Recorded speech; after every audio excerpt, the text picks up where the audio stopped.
పానీపూరి అని ఉంటుంది, ఒక పవిత్ర పదార్థం. ఓ మురుక్కాల ఓ పక్కన ఓ బడ్డీ పెడతాడు వాడు, ఇంత పెద్ద సంచి ఎడతాడు, దాని నిండా ఏమిటో ఇలాగా మొత్తం బూర్లు ఖాళీ బూరుల్లో ఉంటాయి అన్నీ కూడాను, ఇంతంత గొట్టాలు. అదేమో చెదపడం, అందులో ఏదో రసమో నీరసమో ఏదో పోస్తాడు, అది తినడం. ఇంకా వై అన్న. వాడి చెయ్యి పవిత్రం, ఆ పానీ పవిత్రం, ఆ పూరి పవిత్రం, ఆ సంచి పవిత్రం, ఆ గరిటె పవిత్రం, పక్కన మురిక్కాలవో పరమ పవిత్రం. మన ఆరోగ్యాలు ఏమైనా బాగుంటాయా? రుచి ఒకటే కాదు, రుచితో పాటు శుచి ఉండాలి. అలాగని శుచి ఒక్కటే కాదు, శుచితో పాటు రుచి ఉండాలి.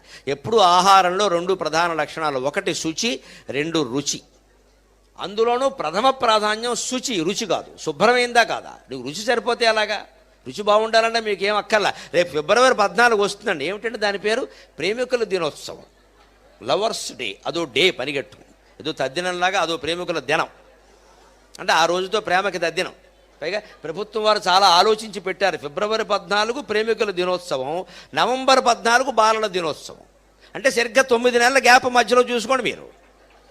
అంటే ఇప్పుడు ప్రేమించుకుంటే అప్పుడు పిల్లల ఖాయం, అనుమానం వెళ్ళా. సరిగ్గా 9 నెలలు, ఇది ఫిబ్రవరి 14, అది నవంబర్ 14, 9 నెలల గ్యాప్ ఆలోచించి పెట్టారు. 2 రోజులు కూడా ఎవరు పెట్టాడు? మహానుభావుడు. ఇప్పుడు ప్రేమించుకోండి ఇందిరా పార్కులో, అప్పటికి పిల్లాడు పుట్టేయడం ఖాయం, వాడికి బాలల దినోత్సవం చేసేయచ్చు.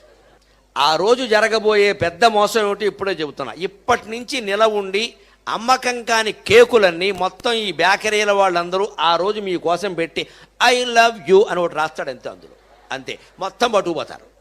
మనకి ఐ లవ్ యూ కనపడితే చాలా, అది కేక రేక మనకి అక్కల. ఐ లవ్ యూ ఉంది, అది ఒకటేనా ఇంకా?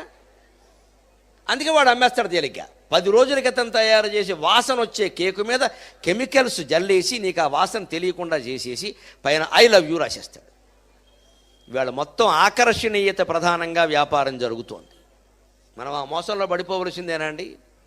బియ్యం, ఏ బియ్యం వండాలో ఇవాళ మనకి సినిమా నటీమణులు, ఖాతాలు లేని నటీమణులు, వృద్ధ చలనచిత్ర నటీమణులు బియ్యం గురించి మాట్లాడతారా? వీళ్ళు ఎప్పుడైనా అన్నం వండారండి అసలు ఇంట్లో?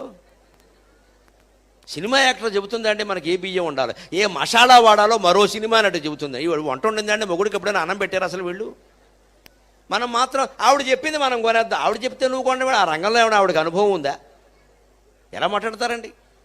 నేను ప్రవచనాలు చెప్పేవాడిని, రామాయణం అంటే ఏమిటో, భారతం అంటే ఏమిటో, భాగవతం అంటే పోనీ మనుచరిత్ర, వశ్చరిత్ర, అవధానం, దాని గురించి నేను చెప్పి ఫలానా పుస్తకం కొనుక్కోమని నేను చెప్పొచ్చు. కానీ ఇక్కడ పక్కనే రియల్ ఎస్టేట్ వేస్తున్నారు నాకు తెలిసిన వాళ్ళు, స్థలం తీసుకొని నేను చెప్పడం ఏంటంటే నాకేం తెలుసండి స్థలం గురించి? నేను ఎలా చెప్తానండి? అంటే వాళ్ళు నాకు డబ్బులు ఇచ్చారు, నేను లక్షలు మింగేశాను, మీకు చెబుతాను. నా మీద భక్తి ఉన్న వాళ్ళందరూ అక్కడ చేరతారు, తర్వాత నేను బాగుంటాను, వాడు మోసం చేస్తాడు.